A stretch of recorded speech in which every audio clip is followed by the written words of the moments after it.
Hi, everyone. My name is Amber Sexton. I'm a family medicine resident. I graduated medical school in 2018 from the University of Pikeville. I am going to be doing some lecture series on different health topics. These first few videos are going to be about nutrition. This first one being just a general overview of nutrition topics, and the following ones in the coming weeks will be about other more specific topics. So let's get started. First thing we need to know about nutrition is how to read the labels on the back of food products called the nutrition facts label. These are regulated by the Food and Drug Administration, the FDA. They have different regulations for the products that come out.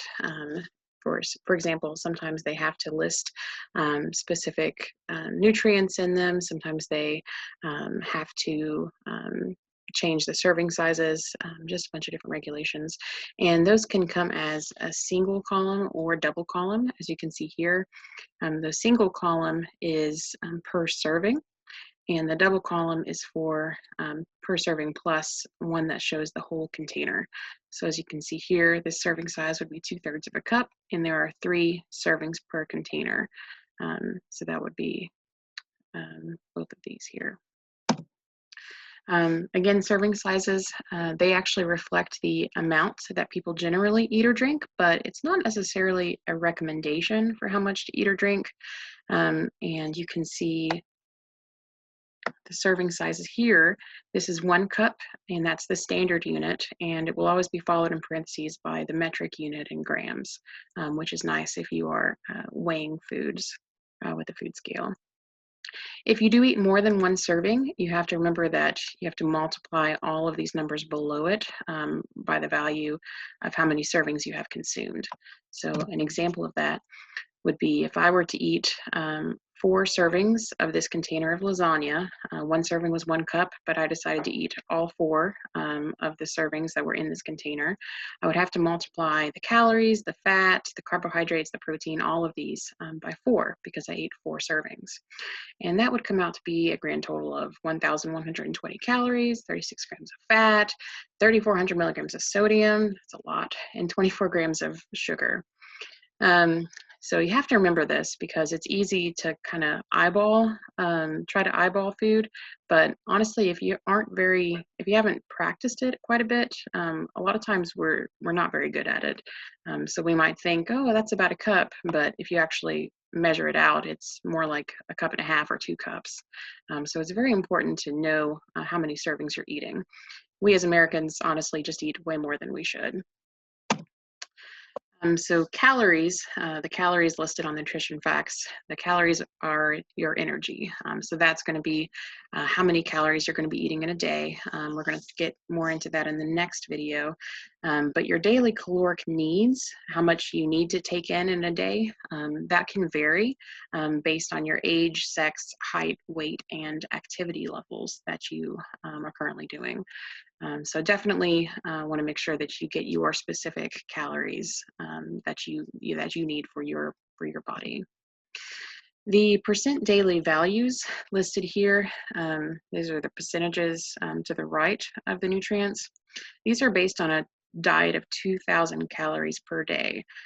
So like I said in the last slide, not everybody is going to need 2,000 calories. Some people are going to need less, some people are going to need more. But these can be somewhat helpful because generally, if the percent daily value is 5% or less, it's going to be considered low in that nutrient. So for example, down here, vitamin D, 0%, let's say it was 2%, that would still be considered low. So this would not be a good food product for a vitamin D supplement. Even if it's considered 20% or more, could be considered high in that nutrient. So for example, saturated fat is 23%, so this is a product that's high in saturated fats. It's also high in sodium and also surprisingly high in calcium. So that's good to kind of keep an eye on things if you're specifically watching your salt intake or your saturated fat intake. Which foods are higher in calories? On average, your carbohydrates and proteins are going to have 4 calories per gram, while your fats are going to have 9 calories per gram. That means that fatty foods are going to be very calorie dense. So you don't have to eat very much of the fatty foods in order to get in your daily requirements because it goes pretty quickly. All of these recommended intakes for these different macronutrients in the next coming slides are going to be based on a very average diet. That's the diet for a healthy, sedentary adult, meaning they don't do any physical activity, and that they need 2,000 calories per day to maintain their current weight. This is not going to be the case for a lot of people because a lot of us are trying to lose weight, gain weight. Some of us are more active than others, and some of us are at an unhealthy weight to begin with.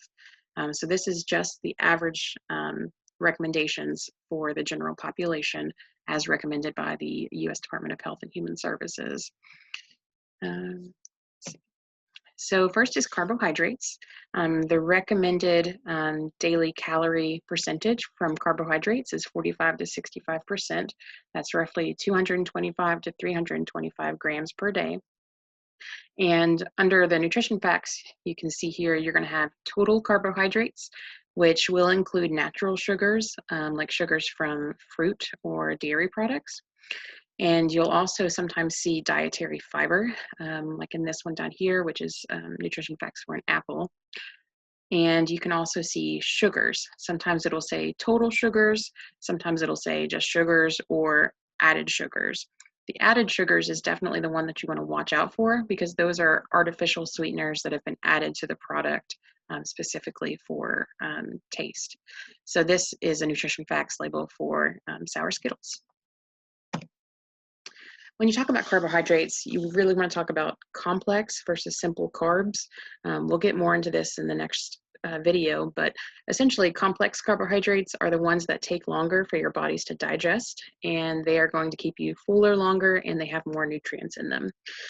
So examples of these include whole grain wheats, whole grain breads.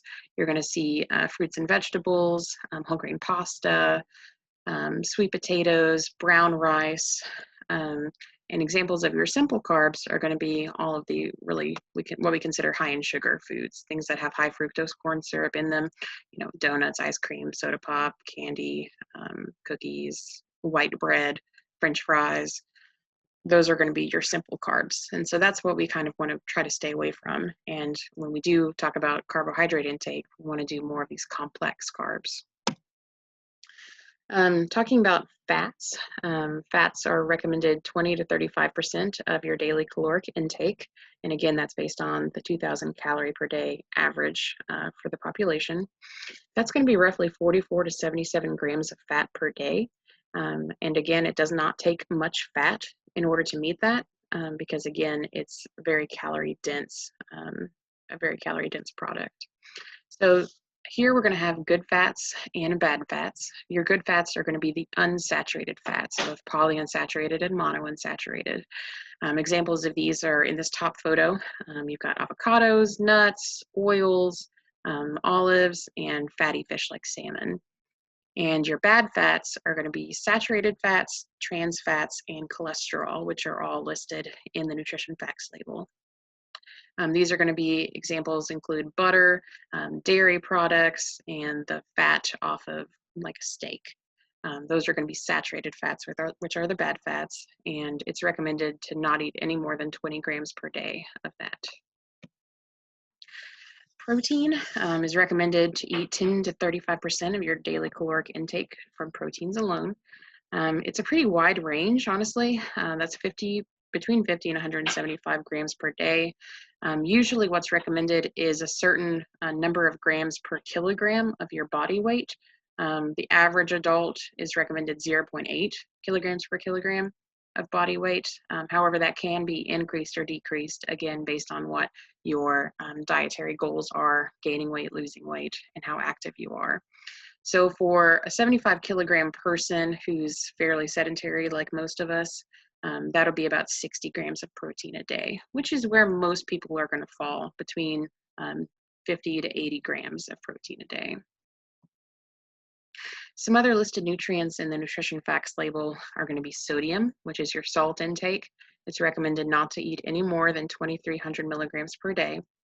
Sometimes products like energy drinks will have caffeine listed, and it's recommended not to take any more than 400 milligrams per day for the average adult.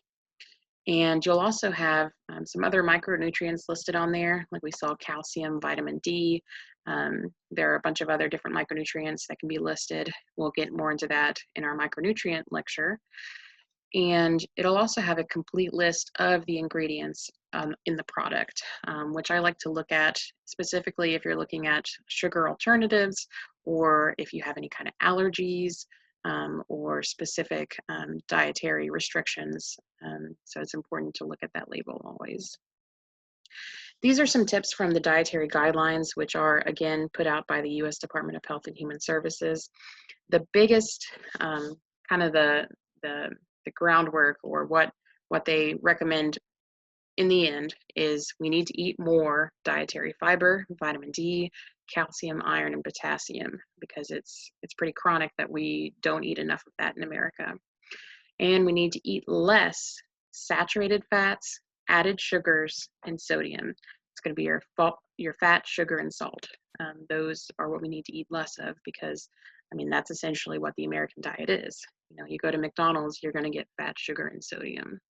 That's the baseline of that. Some other tips from the dietary guidelines. This is a Choose My Plate picture. They recommend that half of your plate be a combination of fruits and vegetables, so 50%, and at least half of your grains that you eat should be whole grains instead of, you know, those simple grains that we talked about. And they recommend eating a variety of proteins and vegetables because different proteins and different vegetables are going to have various nutrients in them, and you want to make sure that you get all the different essential nutrients. And they also have a dairy recommendation, but that's not quite as important, especially for those who are lactose intolerant. There are some free food tracker apps available for smartphones. You can use these to help calculate your own caloric needs, and you can help to track your food that you're eating in a day so that you can kind of try to keep track of how many calories you're eating, how much protein, fat, carbohydrates you're taking in, and you can kind of set some different goals of how much percent of your daily calories you want from each of those nutrients. One of my favorites is MyFitnessPal, which is free, and it can also record your exercise for you. Another one that's available is MyPlate Calorie Counter, which is produced by that U.S. Department of Health and Human Services. So that's another great one to use. But that is the end of my lecture, and we will try to do this every week, doing some nutrition topics, various nutrition topics. Our next lecture will be on macronutrients specifically, so delving in a little bit deeper into fats, proteins, and carbohydrates, the metabolism of all of those, and kind of the science behind it. So tune in next week.